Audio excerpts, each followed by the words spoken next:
Good morning to you all. See, now we'll continue the fifth unit, alkali and alkaline earth metals.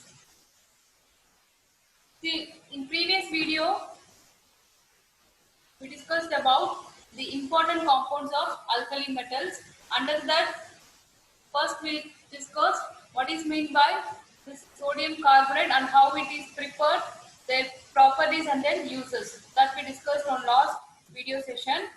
Then we completed this sodium chloride also. This otherwise said to be cooking salt or table salt. Sodium carbonate is otherwise said to be washing soda, which is represented by Na2CO3, right? So that and all we discussed on last video class. And another one is the sodium hydroxide, that is simply NaOH. So இது மூணுத்தோட preparation properties, then அதனுடைய uses. இதெல்லாம் நம்ம previous video sessionல பார்த்தோம். So அதுல last one sodium bicarbonate. So அதனுடைய preparation property uses that we are going to study in this video. So sodium bicarbonate அப்படின்றதுக்கு பாத்தீங்கன்னா other name is baking soda. So first அதோட formula வந்து பாத்தீங்கன்னா NaHCO3. Okay, see now this sodium bicarbonate or baking soda. See now it is also named as sodium hydrogen carbonate. So sodium bicarbonate அப்படின்றதுக்கு other name வந்து பாத்தீங்கன்னா baking soda சொல்லலாம் or sodium hydrogen carbonate. So இந்த formula இருக்கு இல்லையா, அதை just நம்ம அப்படியே read பண்ண வேண்டியதுதான். Na refers to sodium, H refers to hydrogen and CO3 is carbon. That is simply sodium hydrogen carbonate. See, actually this sodium bicarbonate or sodium hydrogen carbonate or baking soda அது எதுக்கு use பண்றாங்க அப்படி பாத்தீங்கன்னா cake pastries. So கேக்லாம் பாத்தீங்கன்னா சாஃப்டா இருக்கும். So அந்த softness கொடுக்கறது வந்து எதுனா இந்த பேக்கிங் சோடா தான். ஸோ பேக்கிங் சோடா போடும்போது நல்லா நமக்கு நல்லா ஃப்ளஃபியா சாஃப்டா நமக்கு கேக் கிடைக்கும். இந்த கேக் மட்டும் இல்ல, mostly all pastries. See here it decomposes on heating to generate bubbles of carbon dioxide. So normally in the sodium bicarbonate heat ஆகும்போது என்ன ஆகுதுன்னா bubbles generate பண்ணும். So அந்த bubbles என்ன இருக்குதுன்னா carbon dioxide gas. So அந்த carbon dioxide gasனால தான் நமக்கு நல்லா it will leave holes in cake. So cake நம்ம open just அதை நம்ம கட் பண்ணி பாத்தீங்கன்னா அப்போ அதுல ஃபைன் பார்ட்டிகல்ஸ் நல்ல ஹோல்ஸ் இருக்க மாதிரி தெரியும். ஸோ அந்த ஹோல்ஸ் எல்லாம் என்னன்னா கார்பன் டை ஆக்சைடு தான். ஸோ அந்த கார்பன் டை ஆக்சைடு கேஸ் உள்ள ஆக்குபை பண்றதுனால அந்த கேக் வந்து பாத்தீங்கன்னா நல்லா லைட் வெயிட்டாவும் நல்லா ஃப்ளஃபியாவும் கிடைக்கும். This compound is prepared by saturating a solution of sodium carbonate with carbon dioxide. So sodium carbonate, so saturated அப்படின்றது என்னன்னா, if you take a solution, okay, in that it will hold water as much as it can, okay, and also it will absorb the moisture. That is said to be the saturated solution, okay. So with carbon dioxide, this sodium carbonate, we can able to prepare this baking soda, okay. See now the white crystalline powder of sodium bicarbonate being less soluble and it get precipitated out. See now we'll move on to the uses of this sodium bicarbonate. So sodium bicarbonate வந்து பாத்தீங்கன்னா uses first நம்ம uses சொல்லணும் அப்படின்னா பேக்கிங்க்கு தான். So bakery items எல்லாமே வந்து பாத்தீங்கன்னா mainly use this baking soda, okay. So now it will act as a mild antiseptic for skin infection. So skin infections க்கு ஒரு antiseptic மாதிரி இந்த baking soda யூஸ் பண்றாங்க. And it is used in the fire extinguisher. So fire extinguishers இருக்கு இல்லையா, so அதுல வந்து பாத்தீங்கன்னா baking soda extinguisher purpose வந்து என்னன்னா it will stop the fire. So fire extinguisher ல sodium bicarbonate யூஸ் பண்றாங்க. So இதெல்லாம் வந்து அதோட uses. Okay. So இதோட sodium bicarbonate gets over. So now we'll move on to the biological importance of the sodium and potassium. So alkali metal ஓட கடைசி topic இது.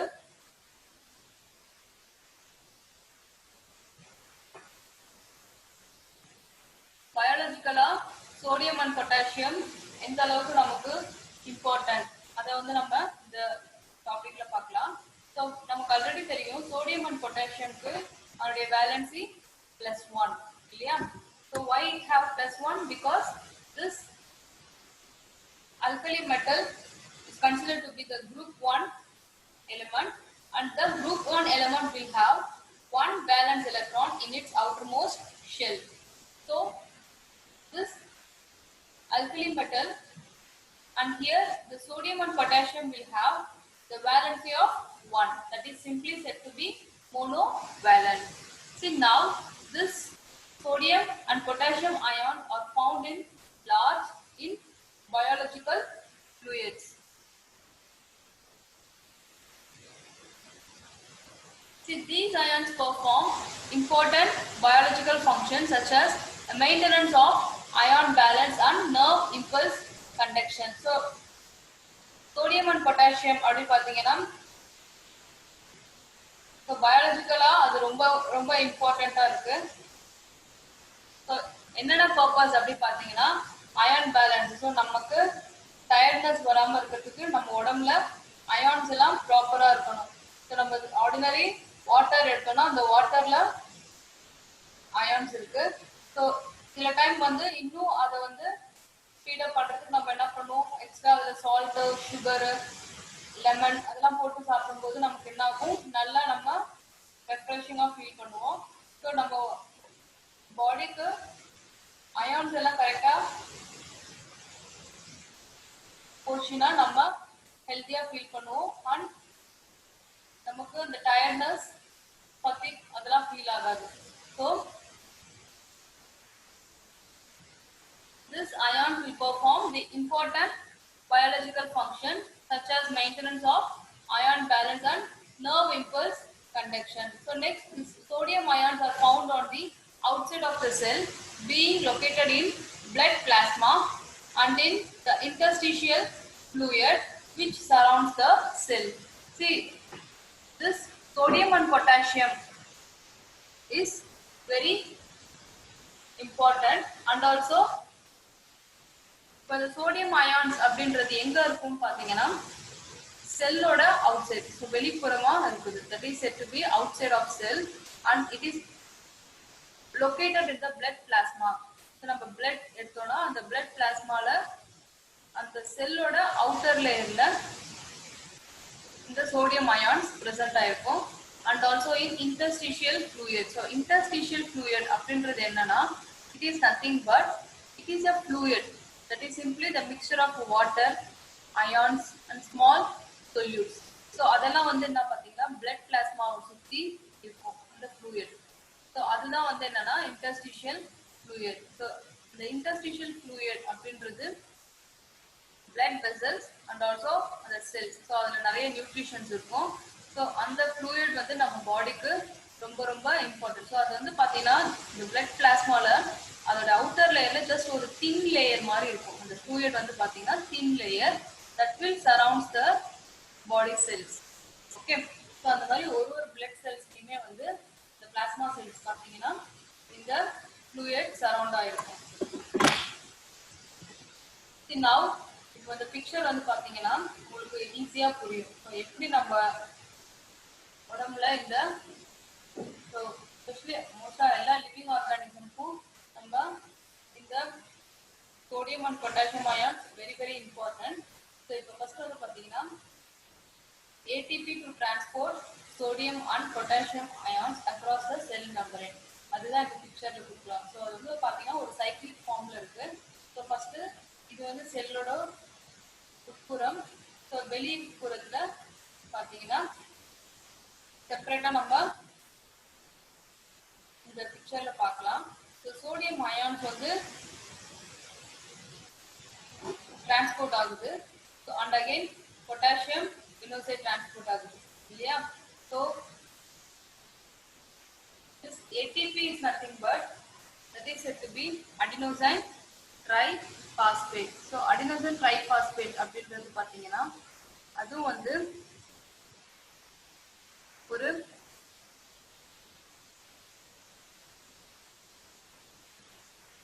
biological species வந்து ரொம்ப ரொம்ப important. So not only that, this ATP ஓட வேலை வந்து என்ன அப்படின்னு பாத்தீங்கன்னா it will stores and releases the energy. So அந்த ஒரு செல்ஸ் இருக்கு இல்லையா, அந்த செல் வந்து என்ன பண்ணணும், அது எனர்ஜியை ஸ்டோர் பண்ணிக்கும். அந்த ஸ்டோர் பண்ண எனர்ஜியை ரிலீஸ் பண்ணும். அதுதான் அந்த ஏடிபியோட வேலை. ஸோ ஏடிபி அப்படின்றது என்னன்னா adenosine. I will abbreviate here. Tri. This T refers to tri and P refers to phosphate. Okay, the adenosine triphosphate, that is said to be the ATP. So this ATP only responsible. So ATP அப்படின்றது வந்து என்ன? It is the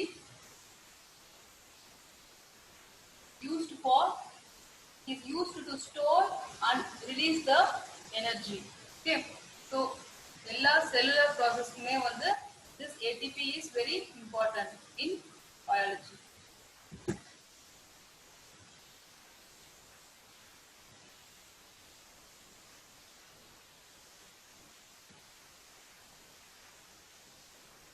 Now comes the next point. Here actually this picture is given in your book. So here this yellow color refers to the sodium or potassium pump. Here what happens is that it will pump the ions, and in the second picture here you see the sodium ion present at the outer layer, and here in third picture it absorbs potassium ion. Again it will present at the outer layer of the cells. That is the potassium ion. It will get absorbed. See here, these ions participate in the transmission of nerve cells in regulating the flow of water across the cell membrane and in the transport of sugar and amino acids into cells. So amino acids அப்படின்றது வந்து biologically very very important. இப்போ வந்து nerve signals. So நமக்கு நம்ம பிரெயின்ல கரெக்டா அந்த signal nerve சிக்னல்ஸ்லாம் போச்சுன்னா தான் நம்ம ப்ராப்பரா ஒரு ஆக்ஷனும் செய்ய முடியும் இல்லையா?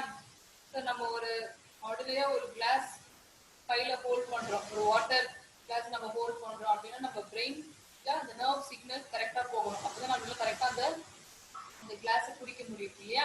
ஸோ அதுதான் வந்து என்னன்னா நர்வ் சிக்னல். ஸோ இந்த நர்வ் சிக்னல் டிரான்ஸ்மிஷனுக்கும் this sodium and potassium is very very important. And also here is regulating the flow of water across the cell membrane and in the transport of sugars and amino acid into the cell. So ஒரு செல் குள்ளேயும் அந்த கரெக்டா அந்த சுகர்ன்றது glucose ஃபார்ம்ல இருக்கும். So இந்த சுகரும் and then amino acids. So அதெல்லாம் வந்து ஒரு செல்லுக்கும் டிரான்ஸ்மிட் ஆகிறதுக்கு சிக்னல் நர்வ் சிக்னல்ஸ் கொடுக்கறதுக்கு this sodium and potassium plays a very very important role. Again here the sodium and potassium ions are similar chemically. So ரெண்டுமே sodium and potassium அப்படி பாத்தீங்கன்னா so alkali metals இருக்காது. So அதுல ரெண்டுமே வந்து பாத்தீங்கன்னா சிமிலரா இருக்கும். Chemically they will be similar and it will get differ in quantitatively in their ability to penetrate cell membrane. So ஒரு சில இதுல வந்து பாத்தீங்கன்னா அது மாறுபட்டிருக்கும். And in their transport mechanism also, then in their efficiency to activate enzymes. So ஒரு enzymes வந்து activate பண்றதுக்கு then both will play a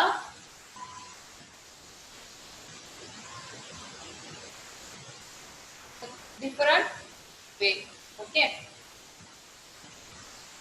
And here, these potassium ions are most abundant cation within cell fluids, and they activate many enzymes, and also it participate in the oxidation of glucose to produce ATP. So this ATP நான் முன்னாடி சொல்லியிருந்தேன் இல்லையா, that is said to be adenosine triphosphate. So அது வந்து என்ன பார்த்தீங்கன்னா just it will do the oxidation process. So oxidation is simply loss of electron. So electron loss நடக்கும்.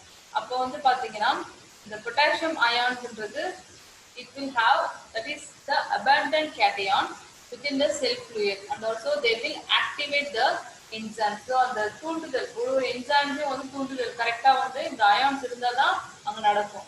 And also it will participate in the oxidation of glucose to produce ATP.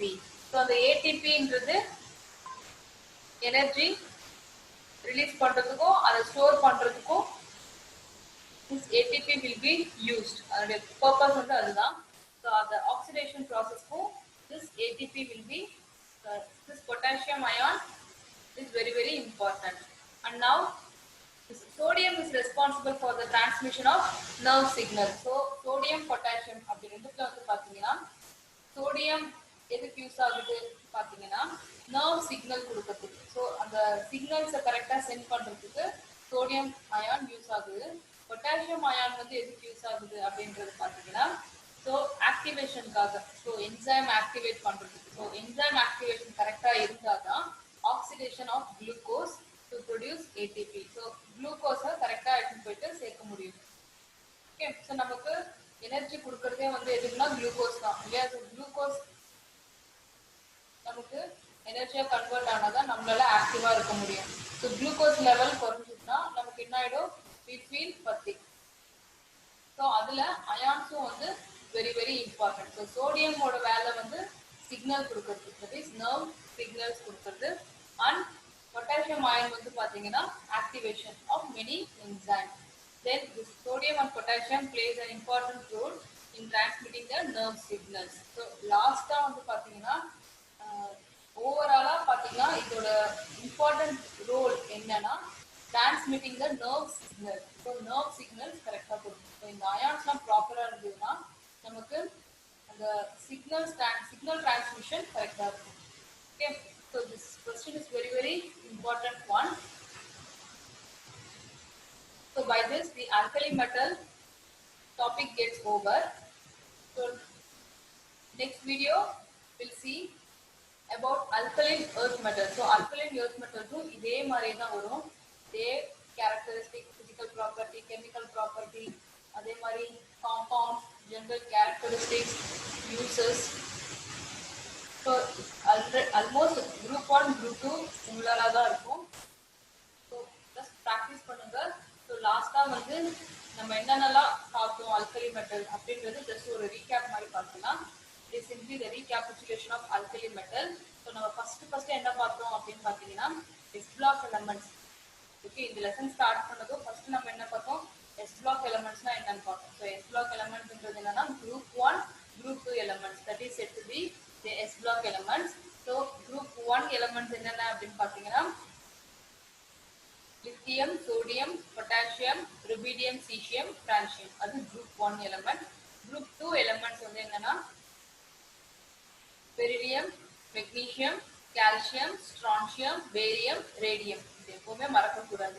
okay, so now செகண்டா நம்ம என்ன பார்த்தோம், alkali metals-னா என்னன்னு பார்த்தோம். so s block elements-ன்றது group 1 group 2 ரெண்டும் சேர்ந்தது. so நான் என்ன சொல்லிருக்கேன் ஆல்ரெடி, periodic table-ல elements எல்லாம் 4 பிளாக்கா பிரிச்சிருக்காங்க. s block, p block, d block, f block. so அதுல ஃபர்ஸ்ட் நம்ம என்ன பார்த்திருக்கோம், s block elements. அந்த s block elements-ல ரெண்டு குரூப் இருக்கு. ஃபர்ஸ்ட் குரூப் alkali metal, அதுதான் நம்ம பார்த்திருக்கோம் இவ்வளவு நேரம்.